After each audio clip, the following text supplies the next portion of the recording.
So, guys, next session, next super exciting guest here with me.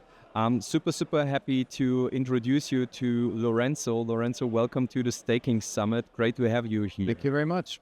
Lorenzo, could you please explain a little bit who you are and how did you get involved into crypto on the staking ecosystem? Okay, absolutely. Thank you very much. So I've been in crypto since 2016. I was actually playing around with mining, Bitcoin, like a lot of crypto at the time. Yeah. And then I did the whole journey with Mama Docs and all of the blood and tears and all the good stuff. But exactly. And as I'm still here, it means that I had a strong belief, and I still do, and that's why I'm still here. And so I met my 3 co-founders 3 years ago. And basically, we decided to create, first of all, a validation company because we believe in validation and what it stands for, so the staking. And so the first customer that we interacted with, because we wanted from day one to be institutionalized, was a hedge fund, which is still our customer today, that asked us to execute a market-neutral staking strategy. And so that basically meant that we had to create the validator and then find a custodian that could allow us to stake the 6 tokens we wanted to stake directly from custody. And this is where we realized that there was a gap. There is a gap in the market, which basically is what customers want to do from custody and what custody solutions allow customers to do.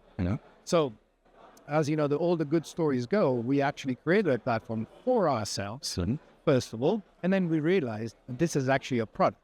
So we have since pivoted, and now all we do is we have this middle layer platform. So what is the let's say ideal customer profile for you? What is the main customers of yours, just to get an understanding? Absolutely. So our platform is we could say 3-dimensional platform. So on one side you have the custodians.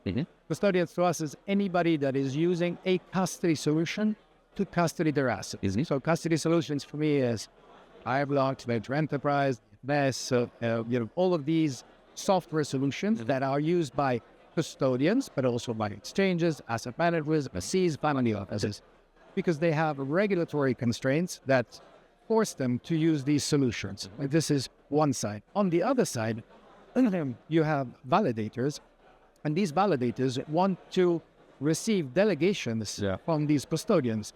So this is where the piece in the middle is kind of missing. Of course, you have many custodians that are already supporting some chains, but the speed at which new projects are being created is just amazing. And here we are in the middle of, where everything is happening. I mean, every year you see new projects, and then it's like, layer 1 and layer 2s, and everything needs to be adapted.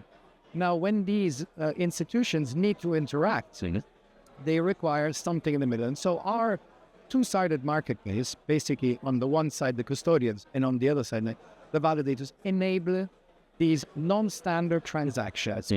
So we are like a staking hub that, like staking rewards, for example. There you connect your wallet. Instead with us, you connect the API of your custody solution. Once that is done, we craft the transaction and we send the transaction for signing in whatever custody solution the customer is using. I'll just give you an example. If you are an exchange and you're listing 300 tokens, so if you're using Fireblocks, just give you an example, Fireblocks supports listing now 4 or 6 different protocols out of 200. Then let's say that maybe 100 is not stakeable, but even if it's just 100, that means in 96%, if you're 94%, you cannot stake in a institutional manner. And that's kind of where we come in. And all the other custodians have exactly the same input. Also because it's a time game. Because you need to get there in the beginning, because the big validators, they want to receive the stakes early. Losing 2 quarters can mean losing a lot of revenue. So this is where we come in. So we accelerate the time to market for these custody solutions. We enable the transactions for the validators. And then we have a 3rd dimension, which means the protocols want to be on our platform. Of course, we started this for ourselves 2.5 years ago, and now it's actually been a product for 1.5 years. And so it's becoming also that the product in itself has real estate. So you want to be on our platform. So we are actually getting projects that are asking us, we would like to be on the platform. So that's to get listed, right? Exactly. Yeah. And what is your criteria to list? I think that's super interesting how you do your, let's say, due diligence. What is important? What is like the main topics you're reviewing at a project and then list it to your platform? Well, that's a great question. Thank you for that. Now it's kind of evolved because we started with kind of a VC approach where we were making the decisions on the projects that we wanted to choose. Now that decision focus is more on the custodians and the validators. So they're the ones saying, I have a position on XYZ token. Can you enable it? And the same thing can come from a custodian. So we're basically being driven by two sides. And then, of course, there's also the grant the possibility. So, a project approach us and, they're happy to give us a grant. And so, of course, then we extend that because that makes them investable and interactable with custodians and validators. That is one thing that all projects want. They want institutional capital. That's cool. However you want to see this market, there are research anything from 10 trillion to 30 trillion in the next 10 years. So it depends if you're bullish or less bullish, but still it's going to be gigantic. And the institution's going to lead the way. So we are the ones that are trying to enable all these transactions. So it's kind of, this is an industry that will mature. And as it matures, there needs to be pieces of the value chain. Because today, what is happening is that custodians have too many projects to look after. And so they support lots of projects, of course, and there's great custodians out there. But it just takes them longer. And so what we enable is the central point of aggregation that speeds all of this up. Okay? So how big is your tech team? So because the integration work is like the main issue and the main hurdle, right? So this is the main task of yours, right? So our tech team is now approaching 18, and all based in Italy. We've got a remote team in Switzerland and a remote team in London, but the head of the tech is all in Rome. We have our CTO, Andrea Torrente. He actually comes from he was on staking on the first Tezos nodes, which was delegated proof of stake back in 2018, I think. So I've got extensive experience, and that's kind of what we need to create all of this. Also because, and I would like to mention this, there are security concerns that need to be addressed. And so what we do is that we have 3 security pillars. The first one is multi-party crafting. So multi-party crafting means that more than one operator is crafting the same transaction. So that means that if there is an operator mistake or if there is a bad actor, the system, which is a cryptographic function that recomposes the transaction, will verify that anything is not the same and the transaction will fail before you even send it to the signer. Second one is the transaction length, which is a Colossus IP. It's basically in the flow, you get a pop-up, and there you have the clear transaction, JSON file which shows you the complete transaction that is a readable format, and the hash. So you can already compare the hash inside your custody solution with the hash on the institutional hub. That's the name of the product. But of course, we should always be wary that we could be hacked. Everything can be hacked. So we C5A, right? Exactly. So we have created a decoder that we give to all our customers so that they can themselves verify the transaction. Once you have that, you have mathematical proof that what you're doing is the intention that you want to do. Because of course here we're dealing with few big transactions. We don't have thousands of transactions. We have hundreds of transactions, but they're very big. Volume is big. So that's so we've tried to mimic the whole flow that an institutional custodian would be looking at. And that's why, for example, we are onboarding banks. We're onboarding very interesting institutional players that are approaching the space, and that as their appetite for more chains increases, then they're faced with these challenges, and that's where we are here to help the market. Is the appetite of more networks and network diversification really that big on an institutional level? How do you see that? Well, I mean, yes, I would say absolutely. And it's getting more and more. Of course, everybody started with Ethereum, the usual ones. But then look at here, I'm looking at the Babylon stand. Who would have thought until last year that people would have interacted and started staking?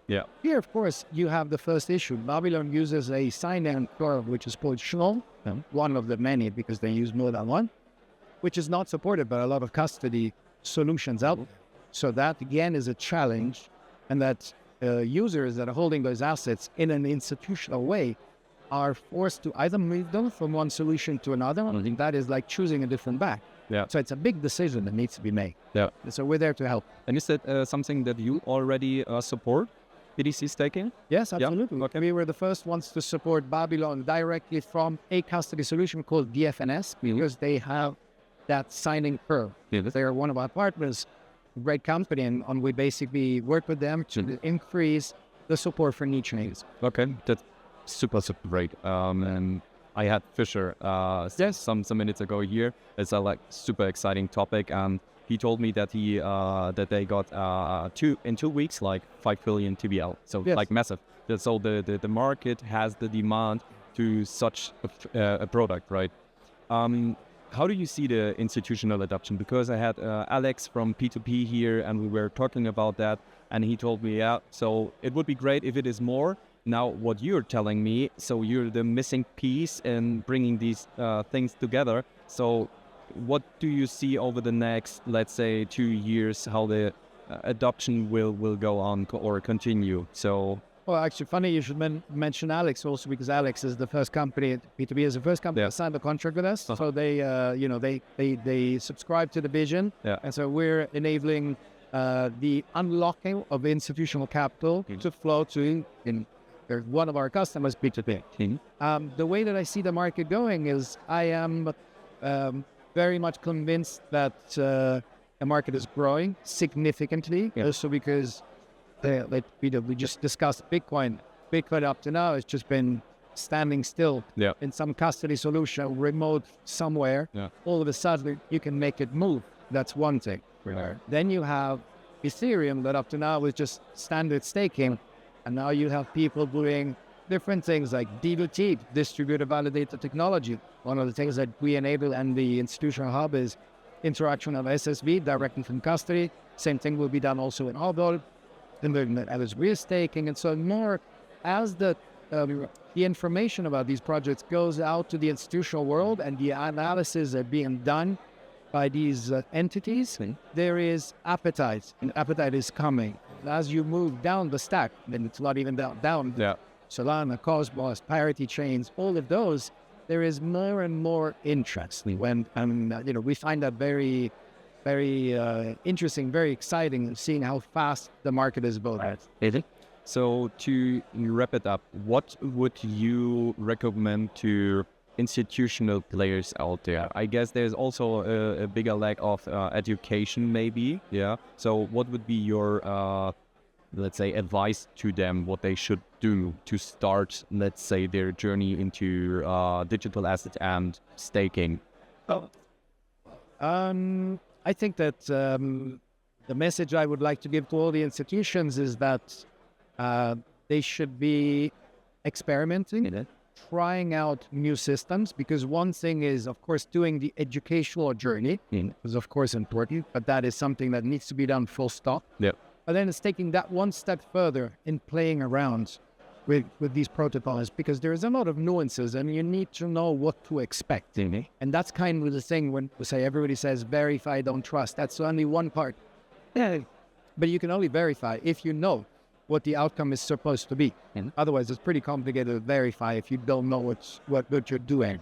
And so the interaction with these more evolved projects and protocols takes education and experimentation. So the second one, which is the experimentation, is where we really invite people and institutions to play with. And of course, as the institutional hub can enable that on testnet. You can use our platform, play around with testnet tokens, and you have the exact same experience at zero risk. And that, I think, is one thing that can help in the journey.